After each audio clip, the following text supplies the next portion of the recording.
Tá bom. Boas-vindas a todas e todos aqui presentes. Esperamos que todos estejam bem para essa sessão da nossa manhã. Nossas reuniões, elas sempre têm pessoas novas, né, que participam pela primeira vez. Então, vou fazer uma palavra breve, explicando um pouquinho sobre o que é o SIG. O SIG é uma sigla para o Grupo Especial de Interesse, vinculado à Rede LACAN e à Rede RUT, que é a Rede Universitária de Telemedicina, que conta com financiamento 100% público. Vocês estão me ouvindo? Acho que sim. Então, vou seguir. O objetivo do SIG Dietética é promover a distância, a difusão e a atualização dos conhecimentos técnicos científicos com vista a fortalecer a dietética como área estratégica para a soberania e segurança alimentar e nutricional, por meio da realização de estudos, parcerias acadêmicas interinstitucionais, seminários e outros meios de intercâmbio científico e de diálogo com a sociedade.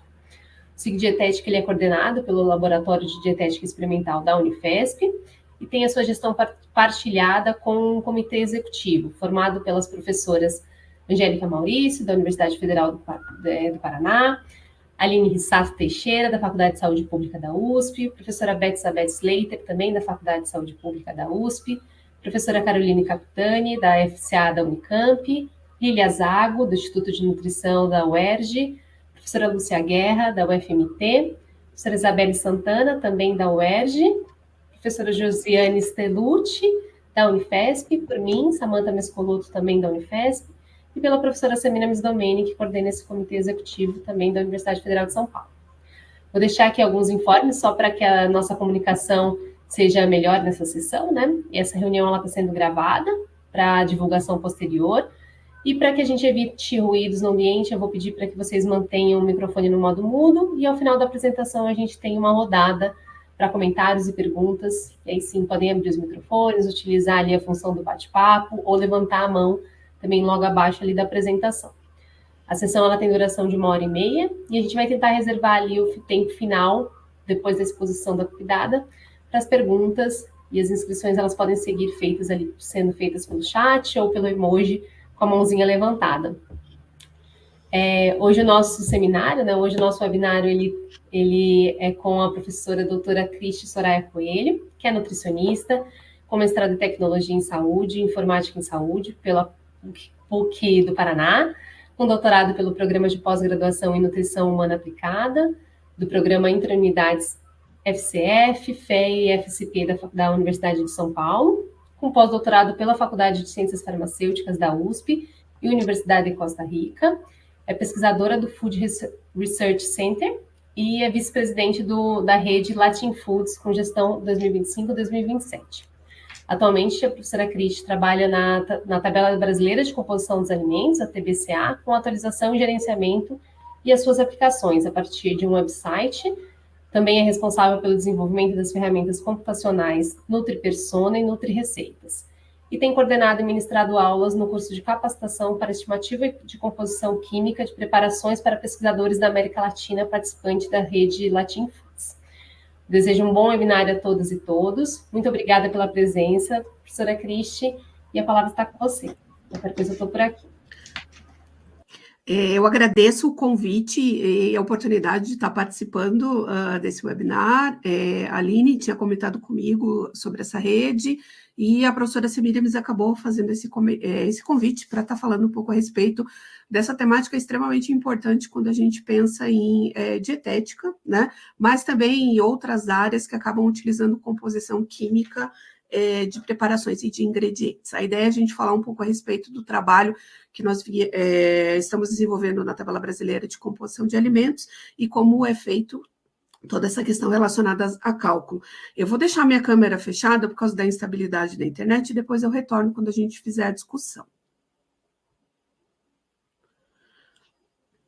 Bom, a ideia é a gente falar um pouco a respeito, então, de conceitos gerais e ferramentas que são usadas para a estimativa. E aí, por que estimativa? Porque, na verdade, nós estamos não levando essa preparação diretamente para o laboratório, né?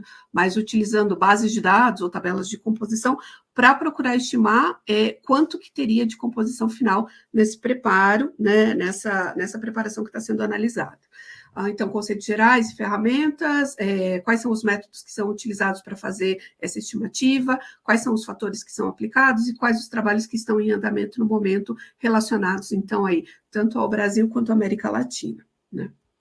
É importante lembrar que tabelas de composição de alimentos são elementos essenciais para uma série de atividades que estão relacionadas à nutrição, segurança, políticas públicas e também agricultura. E aqui eu vou destacar a questão relacionada ao consumo alimentar, tanto individual quanto populacional, planejamento de dietas e também mesmo a questão da rotulagem.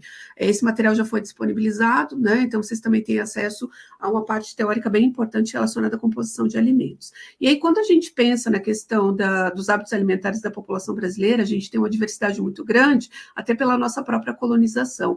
E como que nós daríamos conta, então, de conseguir entender a composição de todos esses pratos e conseguir calcular e fazer realmente esse levantamento? Por isso, da necessidade, então, da criação de uma metodologia para esse fim, né? Então, assim, essa é a realidade que hoje nós teríamos, né? Então, nós não consumimos ingredientes crus, mas nós consumimos preparações, só que na maioria das vezes o que nós temos disponível em ferramentas ou em tabelas acabam sendo os ingredientes que são crus, né? E independente da... a gente tem que considerar também que essa estimativa preparada pronta para o consumo, ela pode estar relacionada a diferentes grupos populacionais, seja alimentação escolar, populacional ou até mesmo hospitalar. E aqui nós temos, então, dois exemplos retirados de uma ferramenta computacional que mostram aí o que nós podemos ter à disposição, né? Então, em teoria, aqui seria uma preparação, uma arroz grega, e aqui nós teríamos um dado de um alimento, de um rótulo, né? Só que a gente não tem como afirmar isso, porque faltam elementos para que nós conseguimos fazer essa análise crítica. Nós não temos os dados de umidade aqui, em ambas as situações, para identificar se é preparado ou não, e nós não temos algo muito importante, que é a questão relacionada à descrição do que está sendo adicionado a esse alimento. E quando nós olhamos a questão da composição, ela não é abrangente o suficiente, tanto para avaliação quanto para uma análise crítica. Considerando a realidade do Brasil com dados que até então não se tinha dados de qualidade, o professor Franco Lajolo, da Faculdade de Ciências Farmacêuticas da Universidade de São Paulo, iniciou um projeto chamado Projeto Integrado de Composição de Alimentos, na década de 90, cujo objetivo foi reunir dezenas de pesquisadores para tentar melhorar a questão da qualidade dos dados no Brasil. Surge, então, em 98, a primeira tabela online da América Latina, a Tabela Brasileira de Composição de Alimentos. Ela segue critérios internacionais, ligadas à FAO e ao Infoods, que é a rede internacional, e os seus capítulos, o Latin Foods, que é a rede latino-americana, e o Brasil Foods. Então, aqui nós temos diferentes países que trabalham com dados de composição de alimentos, seguindo esses critérios. E a ideia principal é que seja feita a construção dessas tabelas, elas sejam feitas de forma harmônica, para que no futuro nós possamos compartilhar essa informação e comparar essa informação. Hoje o projeto da tabela brasileira ele é coordenado pela Brasil Foods, pela Faculdade de Ciências Farmacêuticas e também pelo Food Research Center. Então, aqui a título só de curiosidade, essa foi a evolução que a TBCA recebeu ao longo do tempo. Então, até a versão 5.0 de 2008, nós não tínhamos financiamento efetivo. Os dados eles eram feitos a partir de teses, publicações e compilação de dados. Até hoje isso é feito, na verdade, não apenas de análise direta. Mas, a partir de 2013, nós recebemos um financiamento da FAPESP, e aí sim, nós conseguimos reestruturar o website, que é a realidade que vocês têm hoje. É importante destacar que, essencialmente, praticamente nenhuma tabela ela foi construída única e exclusivamente de forma analítica, considerando o custo disso. Então, a FAO ela permite que os dados eles sejam compilados a partir de publicações, desde que sigam alguns critérios, e as tabelas, em sua grande maioria, acabam tendo essa característica. E o Brasil e a América Latina é também uma realidade. Então, aqui, também, a título de curiosidade, como era a TBCA, nas versões anteriores, né? Então, nós tínhamos dados essencialmente originais, o que dificultava tanto a consulta por parte do usuário, quanto a sua utilização em pesquisas de consumo ou outros tipos de pesquisa. Era única exclusivamente para pesquisadores. Hoje nós estamos desenvolvendo esse manual, inclusive, para ser disponibilizado para quem tem interesse. E aqui começa a reformulação a partir de 2013, então, que era a questão mais importante, como fazer a complementação dos missing data, os dados perdidos. Nós usamos uma publicação da FAO, chamada Guidelines for Food Matching, que seria como complementar essas informações. E hoje na TBCA nós temos, então, dados que são dados médios para melhorar a qualidade desta informação e também a disponibilização de dados estatísticos. Aqui é importante destacar que quando se faz análise de consumo alimentar, tanto populacional quanto individual, não necessariamente o entrevistado ele vai saber qual que é a informação que ele consumiu. Por exemplo, um dado de banana. Se ele não souber qual é esse dado, você pode utilizar um dado médio, mas também tem à disposição os outros tipos de dado ali disponíveis. E nós lançamos no dia 16 de outubro, então, esse guia, esse manual, para como fazer a complementação, porque não é simplesmente uma cópia de um dado de uma tabela. Existem critérios para que isso seja feito. Esse book ele é gratuito e está disponível online para fazer o download no site da TBCA. Em 2017, nós tivemos um grande marco, então, que foi a publicação da versão 6.0 da TBCA, aqui a gente já começa, então, a grande questão. Como nós não consumimos ingredientes apenas e nem ingredientes crus, nós iniciamos, então, a discussão de como fazer esses guidelines para o cálculo dessas preparações. E aí que surge, então, a publicação do guia em 2023, né? Desse guia para o cálculo das receitas. Esse guia ele está disponível para compra no Hotmart e ele destaca, então, todo esse processo que nós passamos durante 5 anos, né, para fazer esse cálculo dessas receitas. A discussão de hoje, na verdade, para apresentar para vocês quais são esses métodos e como a forma como ele é feita, né? Então, hoje, se vocês acessam a TBCA, nós temos, então, essa carinha aqui, tem à disposição, então, as bases de dados, né? E hoje a TBCA está disponível tanto em português quanto em inglês, e a gente está fazendo a tradução dela para espanhol, até porque ela hoje faz parte do conglomerado do portal Latin Foods. Então, e a ideia, a partir do momento que a gente fez toda essa reformulação, é disponibilizar isso para o usuário, que você tem um dado de um ingrediente cru, mas um ingrediente cozido, preparado, com adição de outros ingredientes, e que esse dado seja prioritariamente nacional e abrangente. Nós não temos hoje como disponibilizar dados essencialmente nacionais, porque a gente tem uma problemática com 4 ingredientes cuja análise não é feita de forma rotineira no Brasil: vitamina B12, ácido fólico, vitamina D e vitamina E. Esses dados eles foram trazidos de outras tabelas com a devida agregação e ajuste para a nossa realidade. E nessa nova versão que nós estamos aí para lançar no outro ano, além dos 34 componentes sal e açúcar de adição para as preparações, a gente tem esses outros novos 3 ingredientes quando a gente fala com relação à preparação: gordura de adição, proteína animal e proteína vegetal. Aqui só para vocês terem uma ideia de como foi o processo de construção da TBCA. Então, usualmente, quando se faz a análise de consumo populacional, você já parte de uma base de dados e faz a comparação com o que foi citado. No Brasil, como nós não tínhamos uma base consolidada, e nós fomos convidados pelo IBGE para fazer o cálculo da POF, né, 2008, 2009, 16 e 17, uma vez que esses dados eles tinham sido analisados com dados de fora, nós fizemos o processo contrário, nós criamos a base de dados da TBCA a partir do que é mais consumido pela população brasileira, e aí fomos agregando preparações. Hoje nós temos quase 5.800 alimentos, 4.000 preparações, a partir do que as pesquisas tinham necessidade, né? Então, hoje, pela primeira vez na história do Brasil, então, a POF 2016 e 2017, ela foi efetivamente analisada com dados prioritariamente nacionais, né?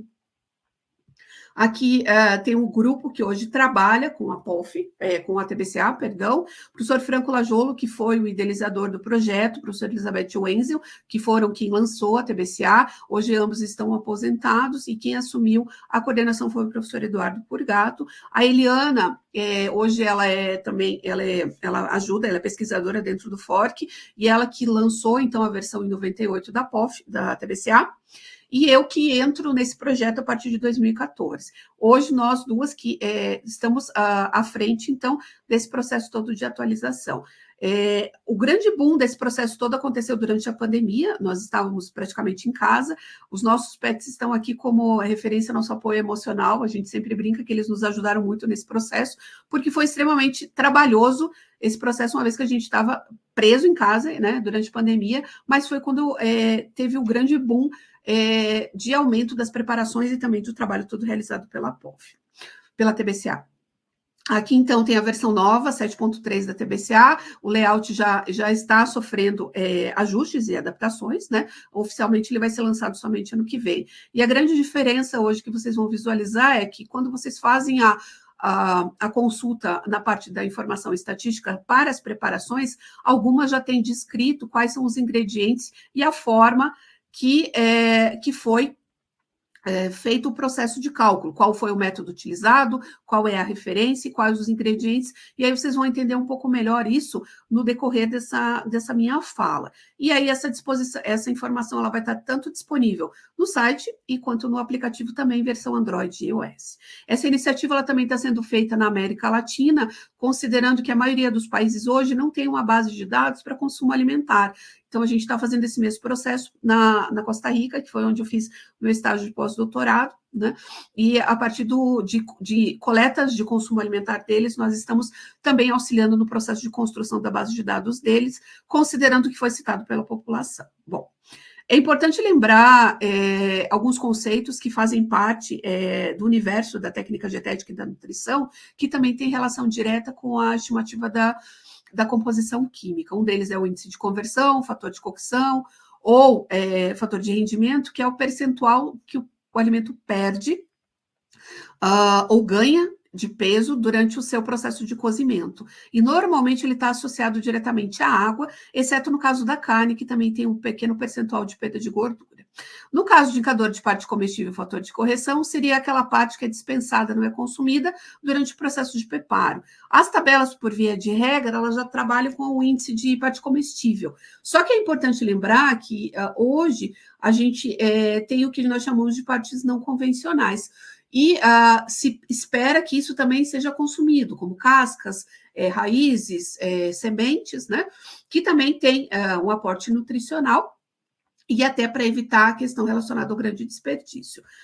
Aqui tem um exemplo, eu já vou falar um pouquinho mais dele, e um conceito muito importante, que até então era tratado de forma empírica, mas que é o fator de retenção de nutrientes, ou seja, dependendo da matriz alimentar, quanto que permanece, o quanto que se perde de nutriente durante o processo de preparo, em função dessa matriz e em função desse tipo de preparo. Esse conceito ele surge na década de 75, e eu digo empírico porque a gente sabe que isso acontece, mas que isso não tinha sido efetivamente relatado. O primeiro estudo relatado foi feito em 2002, Bognar, na Europa, e depois outros estudos aparecem nos Estados Unidos também. Só que a gente não tem essa realidade para o Brasil. O que a gente usa são essas tabelas de fora, ajustando aí a nossa realidade. Outros dois fatores importantes são relacionados, então, à perda de gordura, e aí está diretamente relacionado ao grupo das carnes, e o fator de absorção de gordura. Ou seja, quando a gente pensa na questão de uma fritura por imersão, com cobertura, quando vai se fazer o cálculo, quanto que você vai ter que considerar para fazer essa estimativa. Essa publicação da Unesp de 2008 foi uma encomenda do SESI, né? Então eles têm aí parte, tem várias análises de partes desses alimentos, eu creio que são cerca de 100 alimentos, onde foi feita análise lá no laboratório, só que a grande questão é com relação à fibra. Nós não podemos usar esse dado de fibra, porque é um método que não é usado para alimentos, né? Não é um enzímico gravimétrico. Então, a gente teria que desconsiderar essa coluna da fibra aqui. Acredita-se que essas partes que não são convencionais teriam mais fibra e teriam mais nutrientes. Mais minerais, por exemplo. Só que aí é uma questão empírica, porque de forma efetiva nós teríamos que analisar a fibra para ter essa informação. Espera-se que a gente consiga realmente retomar esse trabalho. Aí eu conversei com a Renata, lá da Unesp de Botucatu, mas logicamente que para conseguir fazer isso demanda a questão toda de financiamento. Quando a gente pensa na questão de estimativa, de composição, a gente perpassa pela questão de decisão. Uma vez que a gente tem que considerar qual é a preparação que a gente vai estar fazendo, qual é o método de preparo que precisa ser estimado e, mais importante, quais os dados que estão disponíveis para conseguir fazer esse processo. A FAO, ela nos traz algumas metodologias que já são padronizadas, né? Que aqui no Brasil a gente identificou como métodos indiretos. Isto vai depender, na verdade, da forma como você vai aplicar isso em função dos tipos de alimentos que você vai estar fazendo a análise. O método simples é aqueles no qual a gente não aplica fatores. Seria o método que a gente chama de ficha técnica, né? Então, a gente só vai fazer o somatório, né, desses ingredientes que estão crus e automaticamente fazer a composição. Aonde a gente utilizaria isso? Num suco em que você tem uma proporção entre água e fruta, num sanduíche que você também tem os ingredientes e mesmo numa salada. É menos recomendado, por quê? Porque a gente tem aí essa limitação de não aplicação de fatores. O método do ingrediente, ele é aplicado a nível de cada ingrediente, né? Então, você vai ter um fator de rendimento e um fator de retenção de nutrientes para cada um dos ingredientes. Neste caso aqui, também fica limitado por quê? Nem sempre você vai ter o fator de rendimento para todos os ingredientes. No caso do exemplo de um pão, a gente não tem fator de rendimento para, por exemplo, para o fermento, para a farinha, ou outros ingredientes que são aplicados para um pão. No caso do método da receita completa, ele é aplicado ao principal ingrediente. Nesse exemplo aqui, seria arroz com vegetais. A maior quantidade do ingrediente, o ingrediente principal seria o arroz. Só que aí eu não teria a aplicação de fatores com relação aos demais alimentos que estão presentes nessa receita, o que subestima, então, a questão da estimativa nesse caso. E, por último, o método chamado método indireto. A gente vai aplicar ao nível da receita o fator de rendimento e de retenção de nutrientes para cada um dos ingredientes. Esse é o método mais indicado e é o que a gente está utilizando tanto no Brasil quanto na América Latina. Em 2018, então, foi publicado o European Recipe Calculation Guideline, que ele retrata, então, esse método indireto que a FAO tinha publicado em 2013. Eu tive a oportunidade de fazer um estágio no Instituto Dr. Ricardo Jorge, em Lisboa, na época que a gente estava nesse processo de construção dos nossos guidelines aqui do Brasil, para verificar se o que a gente estava propondo estava correto. E sim, o que é feito fora do Brasil é o mesmo que a gente faz aqui no Brasil, que é determinar a quantidade dos ingredientes crus, determinar o peso dos ingredientes, ou seja, qual que é o fator de rendimento, e depois aplicar os devidos fatores aí de retenção de nutrientes e também do cálculo da energia para fazer os demais ajustes. No Brasil, a gente tem uma realidade um pouco diversa de outros países, porque a gente tem dados de composição de ingredientes preparados, né? Com preparo simples. Isso foi algo que aconteceu com a publicação dos dados da TACO, o projeto que iniciou em 98 e acabou em 2011, e também porque a gente tem outros laboratórios dentro de universidades que fazem isso, principalmente na área de agronomia e também zootecnia e medicina veterinária. Como esses dados são de qualidade, são dados analíticos e de ingredientes preparados, nós procuramos na literatura identificar uma forma de nós conseguirmos utilizar essa informação que já estava analisada e não partir de ingredientes crus, como é a realidade que acontece fora do Brasil aí, que usam, na verdade, algumas vezes dados de outras tabelas ou dados próprios, mas de ingredientes crus.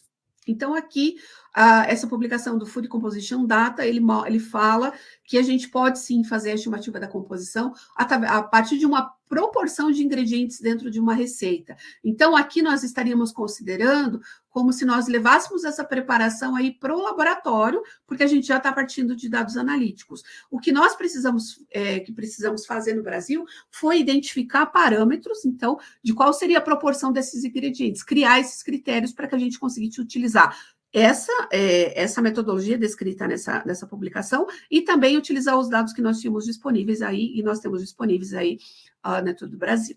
E aí, então, surge a ideia, em 2021, de escrever esse livro a partir da experiência que a gente teve em calcular as receitas da POF, né? Então, nós primeiramente partimos das receitas que foram definidas dentro da POF, 2008, 2017 e 2018. Depois disso, nós precisamos, então, definir quais seriam os padrões que seriam utilizados para essas receitas, caso nós não tivéssemos a receita, porque para calcular as receitas a partir do método indireto, obrigatoriamente nós teríamos que ter o rendimento, ou seja, produzir todas as receitas, o que não era uma realidade na época, e na maioria das vezes não é uma realidade, porque a gente não consegue fazer a produção de todas elas. E aí sim, definir um método direto, indireto e um método misto, eu já explico para vocês, considerando então a literatura disponível, e por último, definir quais fatores que a gente estaria empregando e utilizando aí para fazer o cálculo dessas preparações, né? Então, o livro está disponível, como eu havia comentado com vocês, para venda, né? E aí ele explica mais detalhadamente toda essa fala minha agora, e tem uma série de exemplos também de como esse cálculo é feito, além das tabelas com relação aos fatores.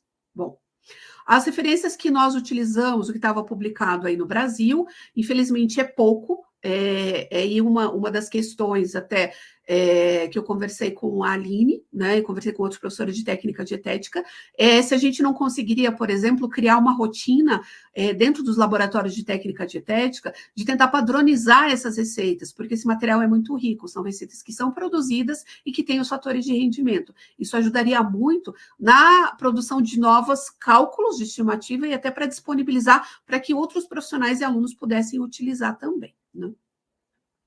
E aqui a gente tem, então, a padronização dos ingredientes a partir do que a gente tinha de literatura e da nossa experiência. A questão do sal é muito complexa, né? E a ideia foi que a gente conseguisse atender a normativa da OMS de menos de 2.000 miligramas por dia, e aí a gente usou essa publicação da Anvisa também para conseguir definir quanto de sal deveria ser adicionado para 100 gramas do ingrediente pronto, da preparação pronta para consumo, em função de diferentes preparos e matrizes alimentares. O que é importante destacar aqui é que isso foi analisado, a POF foi analisada com base no que seria o ideal, não com o que é o real consumido de forma direta, até porque seria impossível fazer esse levantamento de 35 mil a 55 mil domicílios, que é o que é avaliado durante uma pesquisa de orçamentos, né? E aí também com relação ao açúcar é a mesma realidade, a gente fez então esse ajuste para menos de 10% de açúcar de adição, conforme a recomendação da OMS, né? Essa tabela aqui das frutas e verduras, dos frutos. Então, o que significa isso? Se eu não tenho uma receita de suco, qual seria a proporção adequada entre polpa de fruta, polpa congelada e água e açúcar? Esse material vai estar disponível, eu vou passar rapidamente essas tabelas, mas é para ilustrar que nós criamos padrões para tentar atingir todas as possibilidades de preparações a partir dos diferentes grupos de alimentos e dos diferentes tipos de preparo. Então, aqui, cereais e vegetais, quanto de óleo eu adiciono num cereal cozido? Quanto de óleo, cebola e alho eu adiciono num cereal cozido, que normalmente é o que se consome no Brasil? Quanto, por exemplo, eu vou fazer um macarrão alho e óleo, quanto que é o óleo, quanto que é o alho e quanto que é a massa. E aí vocês têm cobrindo praticamente todas essas possibilidades, né? Então, aqui, grupo dos cereais, aqui o grupo dos ovos, o grupo das leguminosas, o grupo das carnes, e no caso das preparações que são compostas, então, por exemplo, um arroz com vegetal. Quanto é do arroz, quanto é do vegetal, quanto é do tempero, e aí você tem, então, a TBC ela foi calculada considerando toda essa realidade. Por que a gente resolveu publicar o guia e por que a gente dá o treinamento para as pessoas? Se você não tem esse dado disponibilizado na TBCA, dentro da sua pesquisa, foi citado, mas não está lá, você tem a possibilidade de fazer esse cálculo também, e aí você consegue fazer a comparação da informação. A importância maior é você conseguir comparar um conjunto de dados da mesma forma que ocorre a produção, para evitar viés, né? Então, aqui a gente tem o que a gente chamou de miscelânea, né? Que seria quanto de vinagre você vai adicionar numa salada, quanto de farinha de trigo você usa para fazer uma preparação empanada com cobertura, e aí sucessivamente, né? O índice de conversão, então, a gente tem, que é o fator de rendimento, né?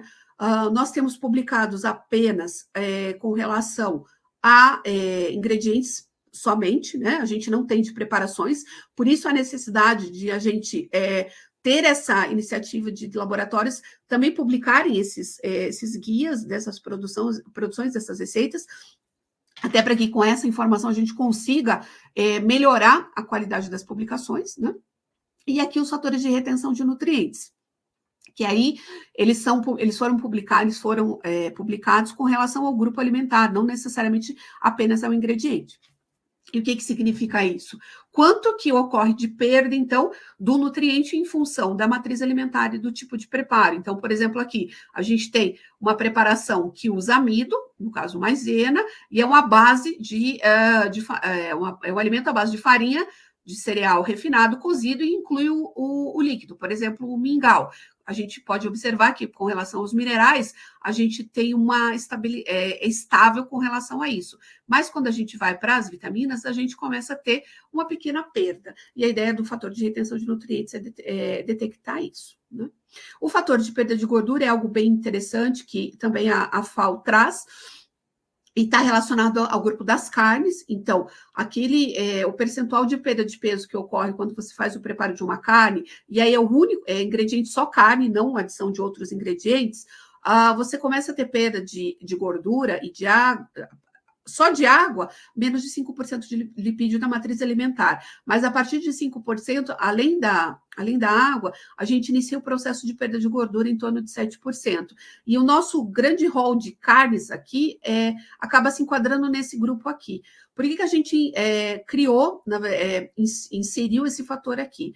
Porque para carnes bovina, suína, pescados e aves, a gente tem aqui no Brasil muitos dados analíticos. O que a gente não vai ter são carnes exóticas. Então, a gente sentiu a necessidade também de criar, de inserir essa regra também quando a gente pensa no cálculo das receitas para esses ingredientes, né? E o fator de absorção de gordura. A gente usou o livro da Semiramis como referência para aquelas situações em que a gente tem ou fry pan, né, que é a fritura aí com fio de óleo na frigideira, mas também a fritura por imersão e diferentes formas de com ou sem cobertura e diferentes matrizes alimentares. Então, assim, quando a gente vai fazer esse cálculo, a gente sim precisa considerar esse óleo, né? Para a questão de estimativa, por exemplo, de custo, estimativa de lista de compra, mas mais importante também a questão da estimativa de quanto a mais de energia relacionada ao lipídio vai ter nessa preparação quando a gente faz esse cálculo. Bom, e aqui eu apresento para vocês, então, as regras, então, e dentro dos métodos para conseguir fazer essa estimativa. O primeiro método, então, que foi criado no Brasil, a partir da publicação aí da FAO, é chamado método direto. Nesse exemplo aqui, nesse tipo de preparo, a gente vai usar a proporção dos ingredientes dentro da receita. Eu só consigo fazer isso se eu tiver na tabela de composição dados dos ingredientes preparados para conseguir fazer essa proporção. Se eu não tiver isso, eu tenho que partir para o método indireto e aí eu preciso do rendimento. Então, aí a gente tem um bife a rolê, e aí a gente precisa ser minucioso com relação à descrição dos ingredientes, uma vez que a escolha do ingrediente é importante. Então, aqui é um bife a rolê, uma carne, é o lagarto, né? Esse corte bovino, cenoura, toucinho, molho de tomate, cebola, alho e óleo e sal. Por que a descrição é importante? Porque eu posso, por exemplo, ter um bife a rolê de costela, e aí o perfil de lipídio acaba subindo em demasia, e se eu não descrever isso, se eu for analisar isso com base populacional, eu estaria superestimando a questão relacionada a lipídio, né?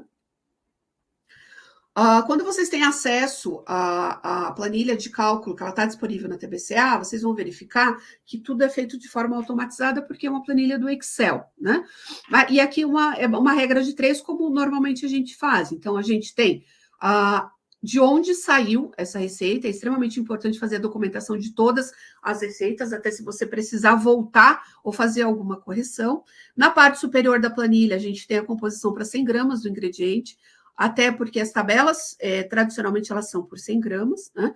E na parte de baixo, a gente tem a composição proporcional àquilo que você definiu. Então, como é um Excel, ele vai fazer de forma automática, e é uma regra de 3. Em 100 gramas da preparação eu tenho tanto de umidade, em 60 eu vou ter X. As colunas, então, elas são responsáveis pelo cálculo dessa quantidade proporcional, e aqui algo muito importante com relação à questão do cálculo de energia. Ele não é feito de forma proporcional. Ele é feito a partir do cálculo dos fatores de Atwater, em função da composição dos nutrientes, da composição dos macronutrientes. Após ser feito esse cálculo e ser feito o cálculo da energia, é feita uma última etapa chamada de conferência. Nós estamos trabalhando com composição centesimal. Então, obrigatoriamente, o somatório dos macronutrientes ele tem que fechar 100. Por que ele não pode ser mais ou menos? Porque as tabelas elas são com carboidrato por diferença. Se isso for a mais de 100, significa que a gente está assumindo um erro muito grande com relação a esses ingredientes. A FAO até coloca que existe a possibilidade de você trabalhar com 97 a 103 gramas, né? 3% para mais ou para menos. Só que é um limiar muito grande assumir esse erro. Então, aqui no Brasil, no Brasil e América Latina, a gente trabalha, então, com 99,7 a 100,3. Esse é 0,3% que a gente usa como limite. Aí nós temos o carboidrato disponível por diferença, carboidrato total menos a fibra e o somatório dos lipídios. Então, a gente faz essas 3 conferências para verificar se o cálculo que está sendo feito está correto. No caso do somatório dos lipídios, a gente não vai ter 100% de precisão, porque nós não temos todas as frações de lipídio disponível. Então, ele vai ficar usualmente abaixo, ele não pode ficar acima. E aí, aqui a gente tem, então, a energia e aqui os macronutrientes, carboidrato total disponível, né? Proteína, lipídio, a fibra alimentar, álcool e cinzas, né?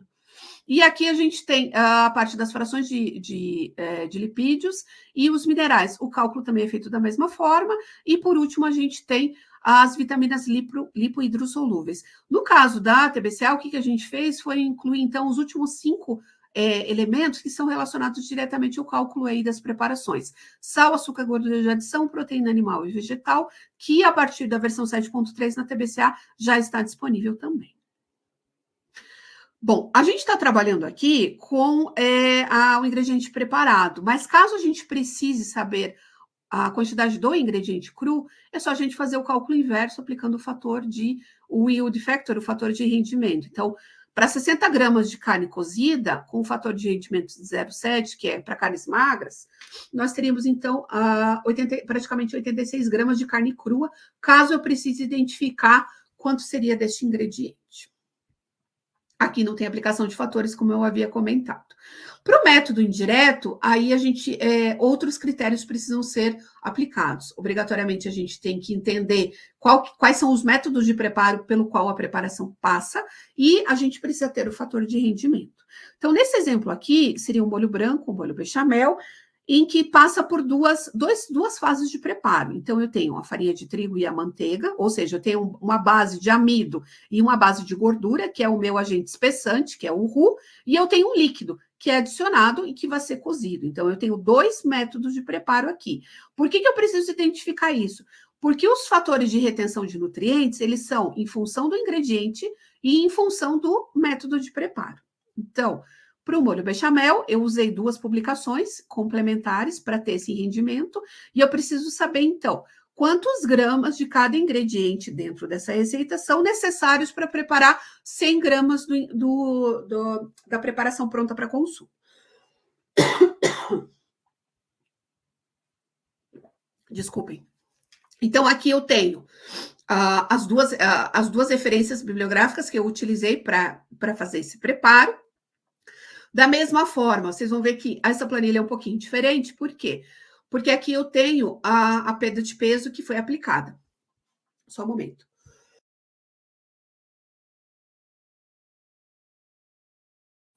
Desculpem.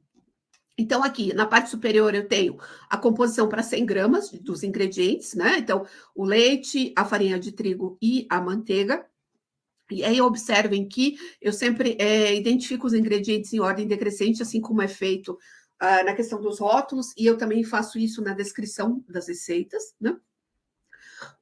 E aqui embaixo eu teria a proporção para o ingrediente preparado.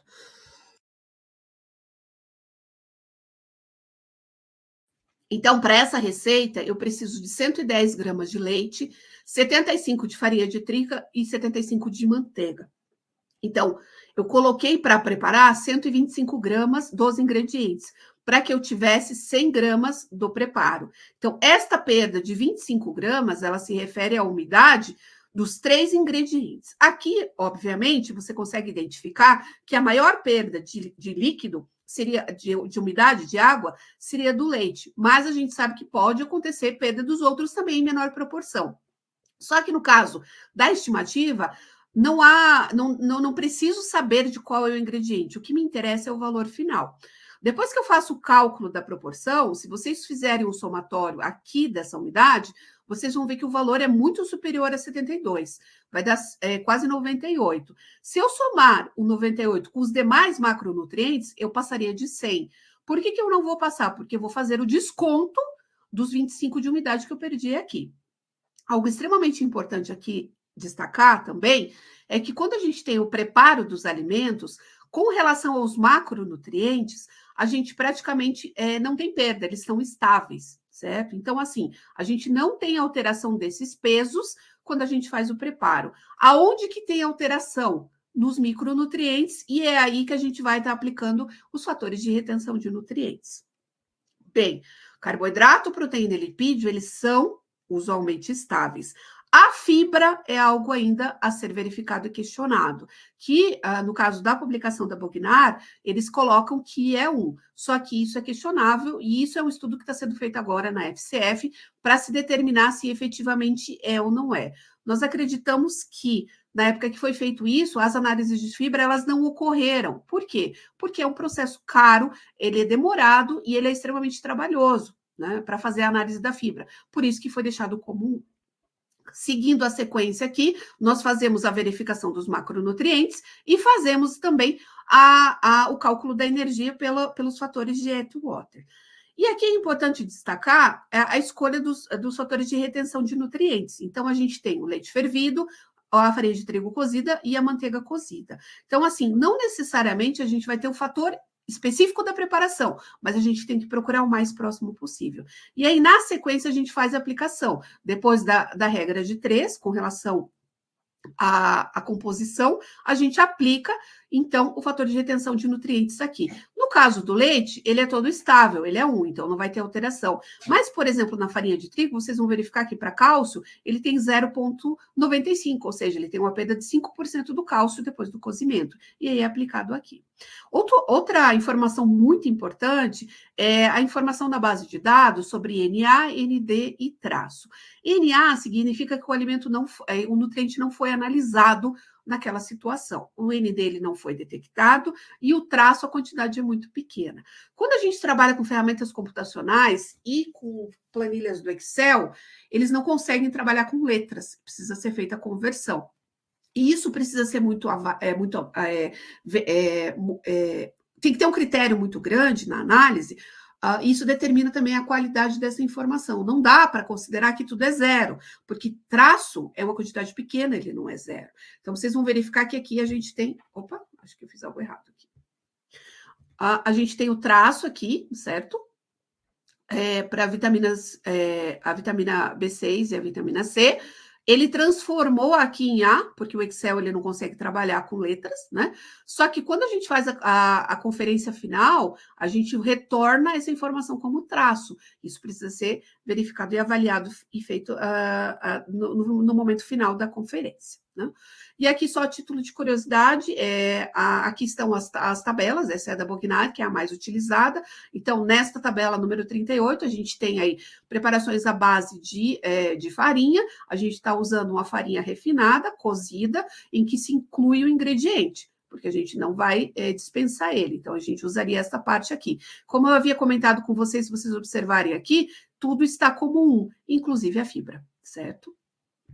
E aqui a gente tem, então, para os produtos à base de leite, né? E a outra para a questão da gordura, no caso da manteiga. O método indireto, ele se bifurca em 2, então, com perda de gordura e com absorção de gordura. No caso da perda de gordura, é aquelas situações em que a gente tem que preparar esse ingrediente sem adição de outros. Então, no exemplo que a gente tem aqui, seria a costela de cabrito, né? Então, a gente tinha esse ingrediente na TBCA cru, mas a gente precisou preparar ele. Então, como a gente trabalhou? A gente usou, então, a referência da FAO, em que da perda a perda de água que tem durante o preparo, 7% ele é lipídio. né? Então, aqui nós temos a costela de cabrito, nós temos, então, em 100 gramas, ela tem 6,42, e para preparar 100 gramas de costela pronta para consumo, nós precisamos de 147 gramas dela crua, né? Então, assim, o fator de rendimento é 0. Não estou conseguindo enxergar aqui, gente. 0,68, né? Essa é o que a literatura nos traz. Então, essa informação é importante. Além disso, a informação de que qual é o fator de retenção de nutrientes que eu estou usando, que seria somente a parte comestível, não incluindo a água, porque eu estou descartando, né? E aqui nós temos, então, a perda de 47 gramas. E aí não é só água. 7% é lipídio. Então, em 100 gramas, eu tenho 6,42 de lipídio. Em 147, eu tenho 9,43. Então, eu descontando os 3,28, eu vou ficar com 6,14 de lipídio em 100 gramas de costela preparada, pronta para consumo. E é a partir desta informação aqui que eu tenho que fazer o cálculo dos demais nutrientes que são associados ao lipídio, que seriam as frações de lipídio e também as vitaminas lipossolúveis, né? E aí eu tenho isso. Então, em 6,42 de lipídio, eu tenho 158 de colesterol. Em 6,14 eu terei X. Eu esqueço esta coluna aqui do meio, porque eu não passo mais a utilizar ela.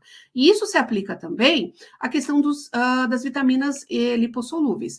No caso aqui, eu não tenho a vitamina A e a vitamina B, a vitamina D, eu só tenho a E. Então, eu vou repetir o NA aqui. Só que, para a vitamina E, eu tenho ainda o fator de retenção de nutrientes que eu preciso aplicar. Algo importante aqui a destacar também é a questão dos NAs, né? Digamos que a costela de cabrito seja fictício, exemplo fictício. A costela de cabrito, ela seja um alimento que seja fonte de vitamina A em um determinado local, certo? Só que eu não tenho essa informação. E eu preciso calcular o consumo alimentar dessa população. E dentro deste preparo de costela de cabrito, eu tenho outros alimentos que são fonte de vitamina A e eu tenho esse dado. Quando eu fizer o cálculo dessa informação, dessa preparação, o que vai acontecer? Eu vou ter vitamina A em função dos outros nutrientes, dos outros alimentos. Só que eu não vou ter vitamina A do principal ingrediente, que seria a costela. Nesse caso, eu não vou fazer a análise. Eu vou colocar NA para tudo. Senão, eu estaria subestimando essa informação. Então, isso também precisa ser muito criterioso, precisa ser muito crítico no momento de fazer esse cálculo, efetivamente verificar se os nutrientes que são essenciais para aquela situação, eles estão disponíveis dentro da base de dados para você conseguir fazer a estimativa, né? O método indireto, então, que é o com absorção de gordura, né? Seriam aquelas situações em que eu tenho cobertura no preparo do alimento, ou então são frituras por imersão, né? E aí eu preciso considerar esse fator do óleo dentro do cálculo da estimativa. Então, nesse exemplo aqui, é um fígado à milanesa, né? De frango, né? E aí eu tenho uma cobertura e ele foi frito por imersão com óleo de soja. Então, aqui a gente tem, a gente está usando, então, a referência de uma preparação com cobertura, né? Que foi tabelado, segundo essa tabela aqui, e a gente tem aqui a proporção dos ingredientes que a gente está usando.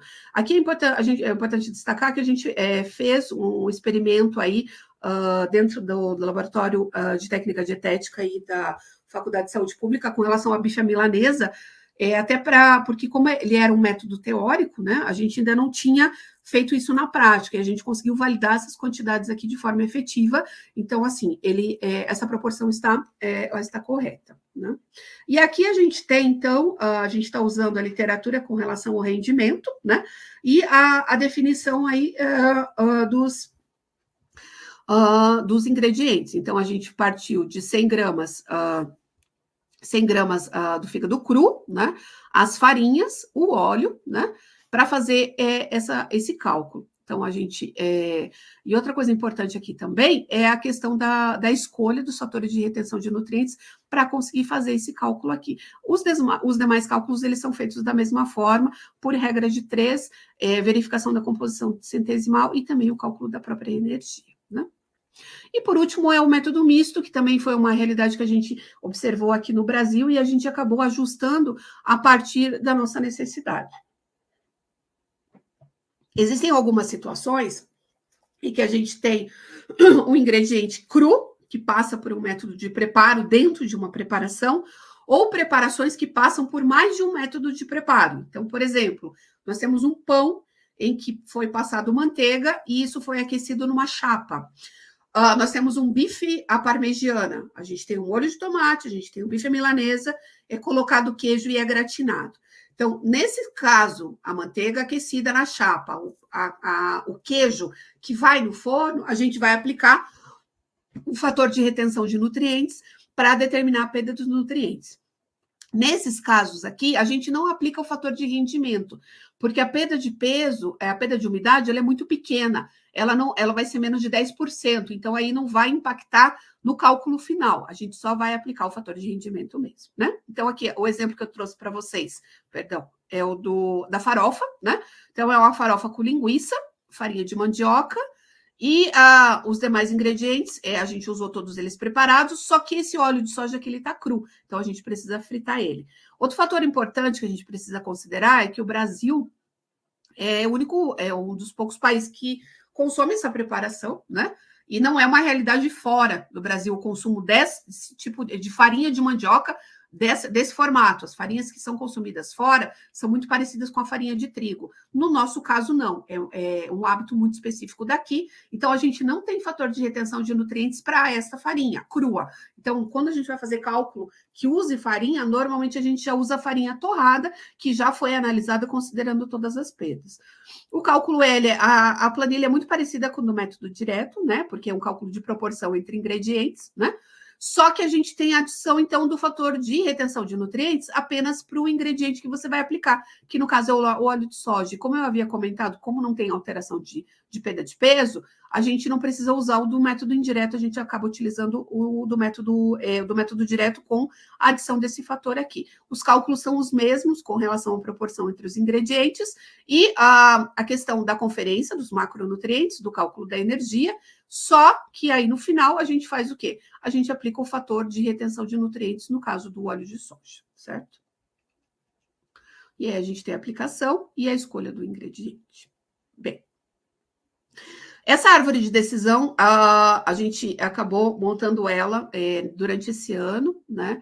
Foi uma sugestão até da Cindy, que é a aluna de doutorado que está trabalhando, que eu já vou explicar para vocês com o que ela está trabalhando, e ele vai ser publicado primeiramente, essa planilha, essa árvore de decisão, no livro da versão espanhol, que a gente pretende publicar no ano que vem, e nós já estamos fazendo a revisão do nosso livro de metodologia para a publicação da segunda edição no próximo ano.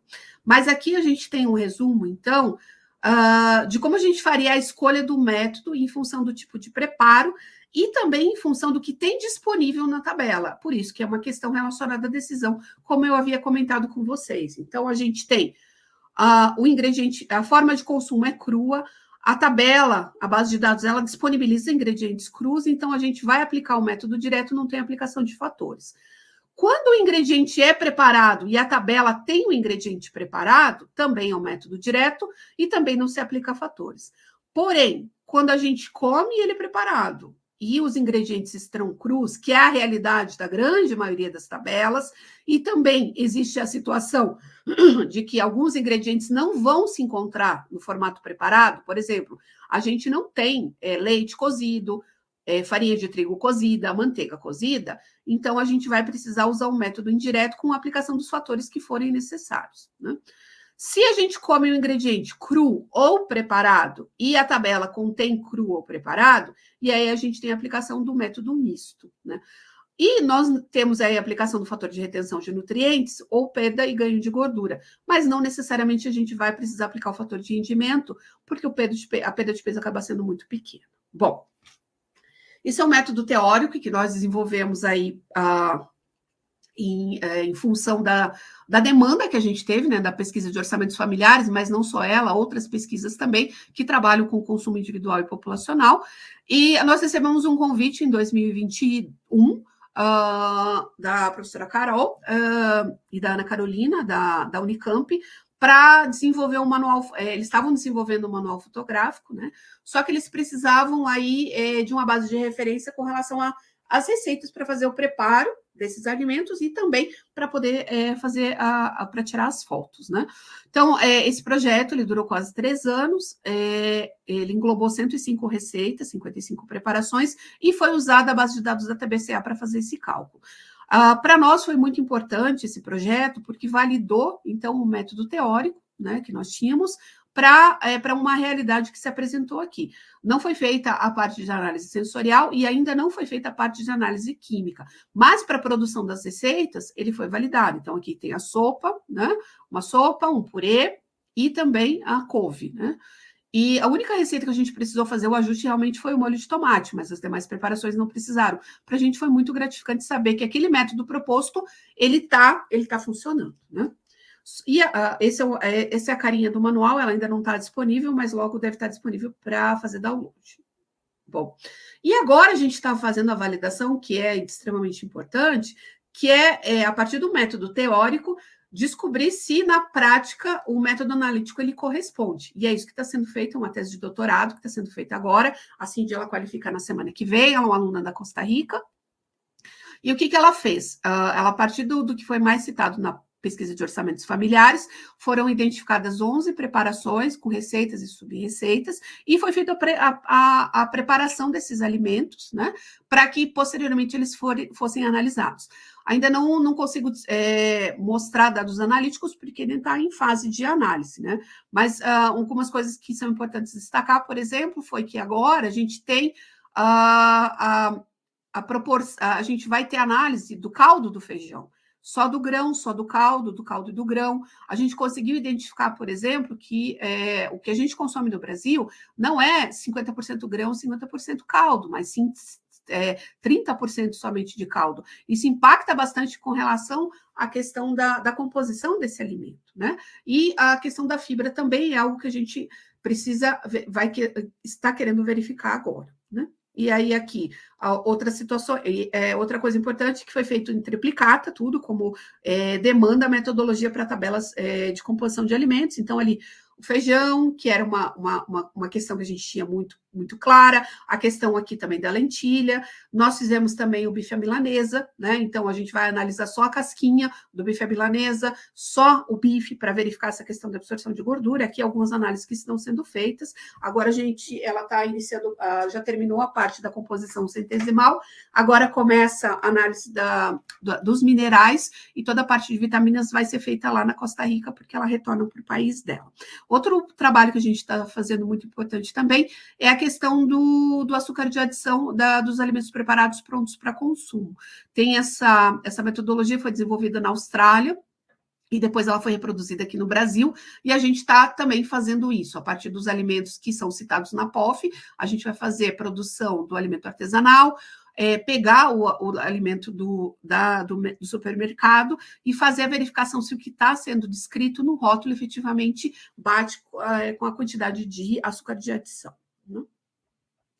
Estou quase terminando, gente, eu estou vendo meu prazo que tem 6 minutos. A título também de curiosidade, hoje no mundo a gente tem uma única ferramenta que faz o cálculo dessa estimativa, né, de composição de alimentos.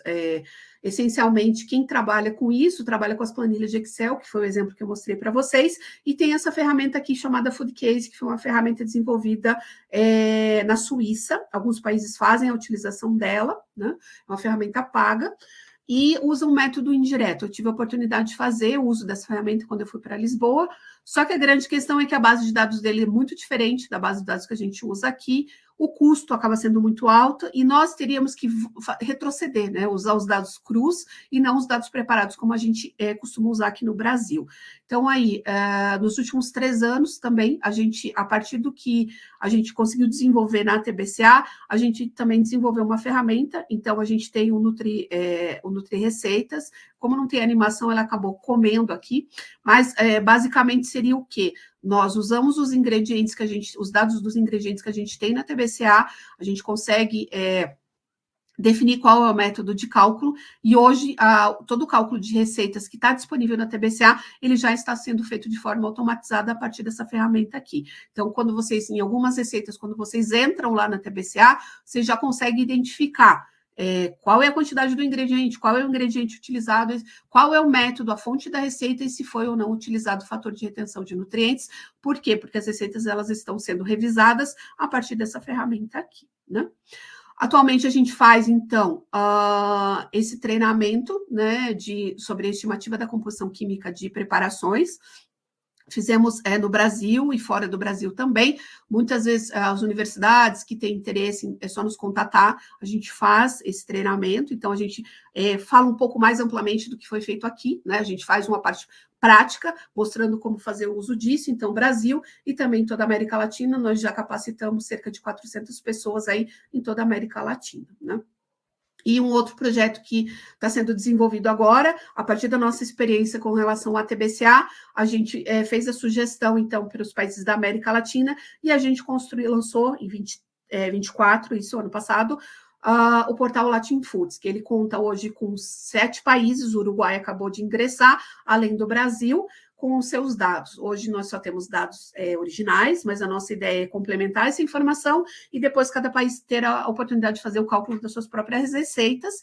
E um fator muito importante aqui, além da consulta, é conseguir comparar as informações que vão estar disponíveis, que essa é a grande questão do portal, a possibilidade de comparação dessa informação, que hoje no Brasil já é possível fazer, e nós também pretendemos fazer isso na América Latina, né? Hoje nós temos mais de 90 trabalhos que estão sendo desenvolvidos em Brasil e fora do Brasil, utilizando a base de dados da própria POF, né?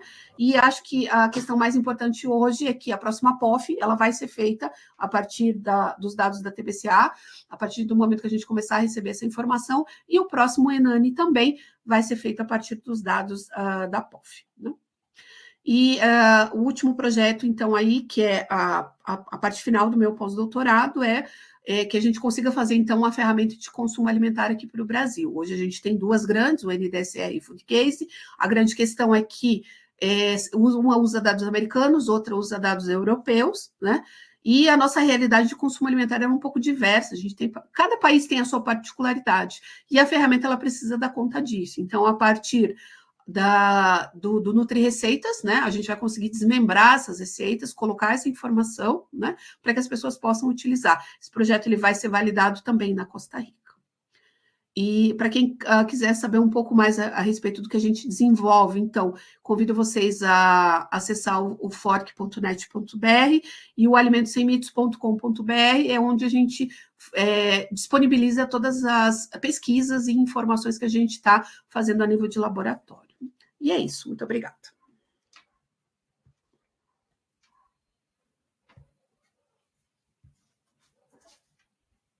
Consegui, 59 minutos.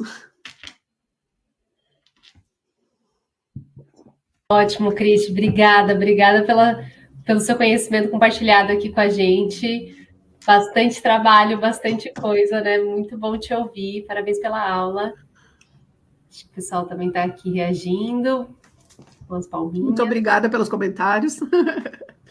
Desculpe se foi muito rápido, mas a ideia era tentar dar uma explanação geral, né? E, assim, a gente está aberto, né? Então, a gente vai até as universidades, né? Já tive a oportunidade de 2 vezes na Unicamp fazer esse treinamento, na Unesp fazer esse treinamento. Em dezembro agora, 1º e 2, a gente abriu uma disciplina na Unesp para o doutorado lá, para falar sobre isso, né? Então, assim, as universidades que tiverem interesse, a gente pode ir, né, para fazer esse treinamento, para mostrar, porque, assim, só dá para mostrar muito bem fazendo na prática, né? Porque ele é complexo, né? Ele não é impossível, mas ele é complexo. E aí um treinamento mais direcionado acaba sendo bem interessante. Com certeza. A gente tem mãozinhas levantadas aqui. Sim. Vou passar para a professora Josiane para perguntar. Se mais alguém quiser fazer alguma pergunta, deixar aqui algum comentário para a Cris, também sinta-se à vontade. Josi, está por aí? Estou sim. Vocês estão me ouvindo, gente? Sim, sim. Então tá bom. Vou tentar habilitar a câmera, mas acho que ela demora um pouquinho aqui, não sei se vai, tá? Mas vou falando, que eu acho que é o mais importante até. Obrigada, viu, Cris, pela oportunidade de ouvir um pouquinho mais sobre o seu trabalho.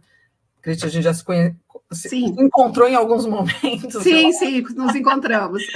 Em capítulos também, né? Que você acabou. Muito Sim. Feliz, fico muito feliz aí de ver o trabalho de vocês, é um trabalho belíssimo, que eu acompanho há um tempo já, e agradeço mesmo essa oportunidade, né? Vou fazer algumas perguntas, Cristian, mas é uma conversa mesmo, é como você disse, eu estava acompanhando assim, mas é uma densidade aí de informação muito grande. Sim. A Aline Rissato já tinha comentado conosco, né, em algumas reuniões do trabalho que vocês vêm fazendo, né? Mas eu confesso que agora que eu estou... Hoje foi o meu primeiro momento que eu vi falando especificamente sobre isso, né? Então, sim, eu acho que é uma coisa, para mim, ainda nova. Eu fiquei... Algumas questões, eu vou ser rápida para dar oportunidade para meus colegas também, mas, assim, só para entender em relação, principalmente aqueles fatores que vocês chamam de retenção, né? Para a grande maioria dos alimentos, todos eles, só para ver se eu não perdi, né? Todos eles, você diz que oriundos ali de tabelas internacionais, é isso mesmo? Sim, isso mesmo. Isso. E aí, pode falar, desculpa. Então, hoje, a primeira iniciativa no Brasil de a gente tentar conseguir esses fatores aqui, é esse trabalho que a Cindy vem fazendo, né? Se não me engano, são 26 sub-receitas. Então, assim, acho que daria em torno de uns 20 alimentos que a gente vai fazer todas as análises para conseguir confrontar o cru e o preparado e fazer essa discussão com os demais. Mas nós não temos essa iniciativa no Brasil. Na verdade, essa iniciativa ela só começou aqui quando a gente começou a fazer esse cálculo para pesquisa de orçamentos, né? Porque até então a gente só trabalhava com ingrediente cru, trabalha-se com ingrediente cru, né? E aí o que vinha sendo analisado seria do NDSR, né? Que não sabemos se é aplicado o fator ou se é só ingrediente cru.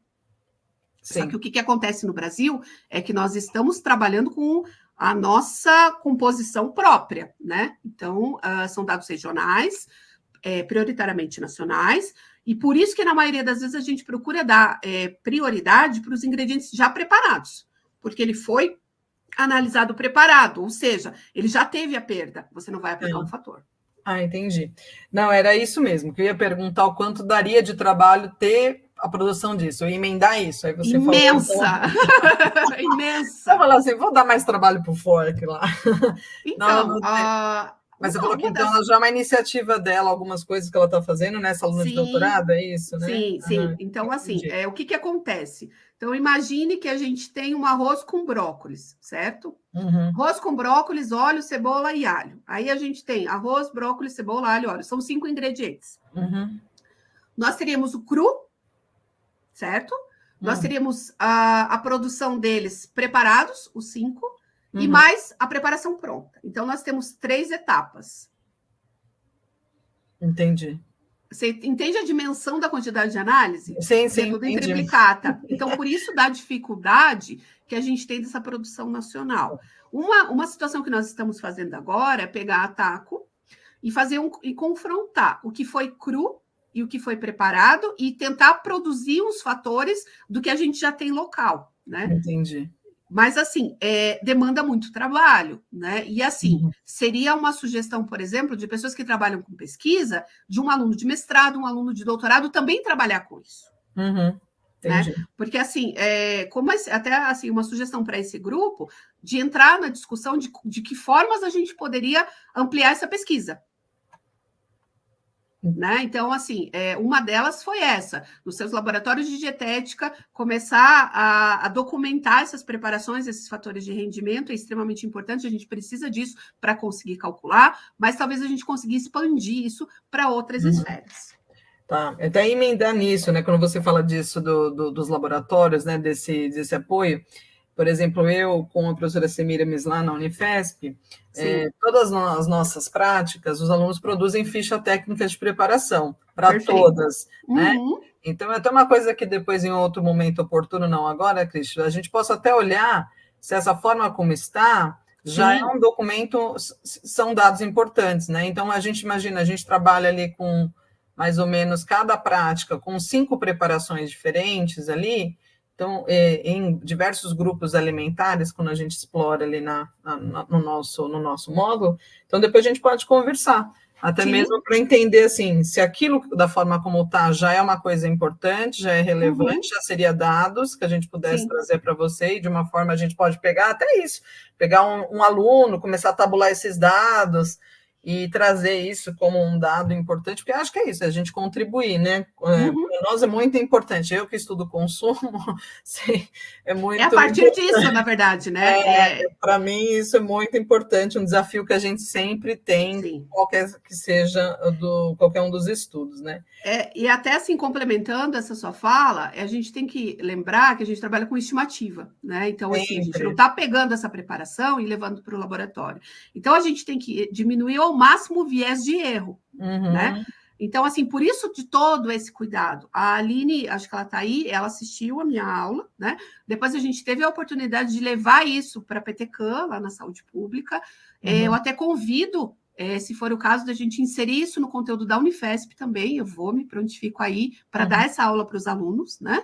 E ela também, ela quer inserir isso nas fichas técnicas deles, calcular. Isso desta forma, do preparado pronto para consumo, porque a gente não consome. Por mais que seja importante essa informação do ingrediente cru para algumas situações, para consumo alimentar ele não serve. Exatamente, porque lá, né, na técnica dietética a gente fala em planejamento, né? Então, planejamento cru para nós é interessante. A gente não vai tirar isso da planilha, né? Não, eu entendi, mas a gente sempre fala isso para o aluno lá. Né? Sim, então, a gente está falando de planejamento, a gente está falando de avaliação de consumo, né? São coisas diferentes. A gente sempre traz isso para eles, né? Só que aí, mas como transformar isso na prática, né? Então, a ideia foi dessa. A ideia dessa metodologia, desses treinamentos é essa. Até acabou, a gente não conseguiu fazer ainda, mas eu até conversei com a Aline, da gente fazer um e-book, por exemplo, da nossa realidade de fator de rendimento, porque as tabelas que a gente tem são de fora. Né? Então, assim, a gente pegar, como é um grupo que discute isso, vocês vão ter essas informações, né? E aí a gente conseguir tabular toda essa informação e criar um grande grupo para disponibilizar, né? Então, assim, porque algumas situações a gente já está calculando errado, né? Sim, perfeito. E aí, aproveitando, já emendando nessa para dar tempo aí para os colegas também. Quando você apresenta aquelas tabelas que é do Excel, né? A proposta em si, e aí que eu não fiquei na dúvida, a proposta em si daquelas tabelas, elas estarem inseridas dentro da TBCA, essa parte eu não entendi. Quais tabelas? Aquela que você faz, a própria tabela de cálculo, aquele Excel que você está mostrando o cálculo. O cálculo do Excel, ele está disponível para quem quiser fazer o cálculo, certo? Então, assim. E aí fica lá na TBCA mesmo, é isso? Não está na TBCA, isso é algo interno nosso. Interno de vocês. Interno nosso. Aquelas planilhas do Excel é que deram origem aos dados que estão na TBCA, e quem precisar fazer o cálculo consegue fazer o download do Excel e fazer o seu próprio cálculo. O que está disponibilizado hoje na TBCA é a composição para 100 gramas da receita. Da preparação. O que nós estamos disponibilizando agora, como a gente está fazendo a revisão, é o arroz com óleo, cebola, alho e sal. Quanto é de arroz, quanto é de cebola, óleo e alho, e quanto é de sal. Então, aí você já tem essa informação das proporções. E aí você consegue, se você precisar, reproduzir essa informação para ter isso como base. Por que a gente está fazendo isso? Porque algumas pessoas fazem análise de consumo e precisam saber dessa proporção. Sim. Não, é isso mesmo que eu queria saber, por conta disso. Porque aquela planilha, eu acredito que vocês contemplaram algumas receitas, principalmente as receitas da POF, mas em consumo, eu vou dar um exemplo agora, né? Eu estou fazendo uma coleta de consumo com veganos, né? Então, eu tenho certeza que ali não está ali, grande parte das preparações não estão ali. Tem 200 receitas veganas. Tem? Então tá bom. Então, eu vou falar teve um estudo da USP com veganos e vegetarianos, e microbioma. Passei 6 meses calculando as receitas veganas. Então, tem várias lá, sim. Beleza, então. Mas assim, não tem lá. Se a gente pudesse ter um desafio de ter alguma, como que a gente poderia partir, né? Não, tem lá sim. E assim, não tem a receita lá, você tem condições de calcular. Por isso que a gente dá esse treinamento. Tá. Né? Eu não sei. eu não sei como fazer. Aí a gente dá o treinamento, porque aí você tem a mesma. O treinamento é como a gente faz o cálculo, né? Então você não encontrou lá. Então eu consigo reproduzir e eu consigo comparar, porque a ideia toda é essa, né? A questão de conseguir comparar com os mesmos parâmetros. Tudo bem. E aí, a última pergunta mesmo, em relação ao treinamento, até para me organizar, porque eu já animei, viu? Já quero treinamento, mas para organizar, normalmente você precisa de quanto tempo, assim, Cristi, para ser. Até mesmo a viabilidade de fazer isso na prática, colocar uma parte prática ali, botar normalmente o treinamento ele é prático, ele dura 4 horas, então tem essa parte teórica, né? E aí depois a gente faz a parte prática. Tá bom.